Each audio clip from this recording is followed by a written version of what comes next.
Pagpasok ng bare months, dumarami umano ang mga nahuhuling taxi sa ilalim ng Oplan Isnabero ng Land Transportation Office o LTO dahil sa pagtanggi o kaya pangongontrata ng pasahero. Pero meron din ang mga nasisita dahil sa pagdadala ng spray na may halong kemikal. May news to go si Cesar Apolinario. Unang sapak pa lang ng Oplan Isnabero sa dalawang mall sa Quezon City, nasita agad ang taxi driver na ito. May dala kasing pang-spray na may halong kemikal.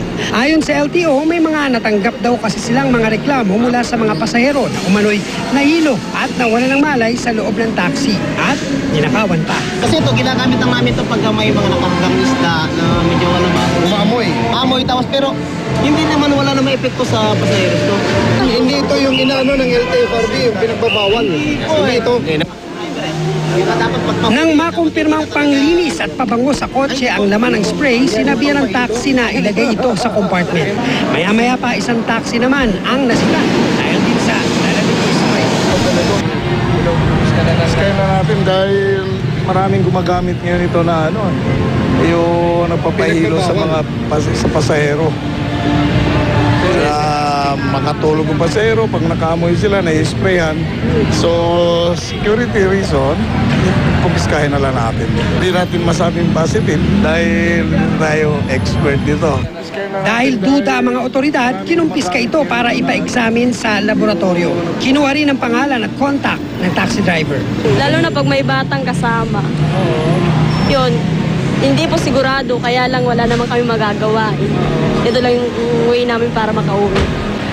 Text na lang yung mga plate number, mga kailangang informasyon para at least naman kung may mangyari, may nakakaalam agad. Wala pang 5 minuto, isang taxi driver muli ang sinita. Sira kasi ang pinto ng taxi at napansin din ang suot nitong tsinelas na mahigpit ipinagbabawal ng ahensya.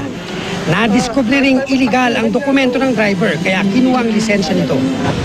Body number is different from plate number. O kasi magiging misleading doon sa pasahero eh. Kung halimbawa may naiwan sa nagamit sa loob, tapos i-trace sa opisina, hindi natin ma-trace kasi iba yung makukuha natin iba yung mahanap natin na taxi kasi hindi naman kanya. Ayon sa LTO, tuwing ordinaryong araw, aabot sa mahigit 100 taxi driver ang nahuhuli dahil sa iba't ibang paglabag sa batas trapiko.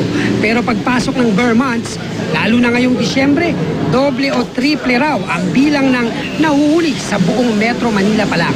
Nangunguna sa listahan ng violation ang contractual at refusal to convey. Ito yung taxi driver na nahuhuling nangongontrata at yung mga tumatanggi sa pasahero. Para po sa seguridad ng mga mananakay, para po sa publiko po ito.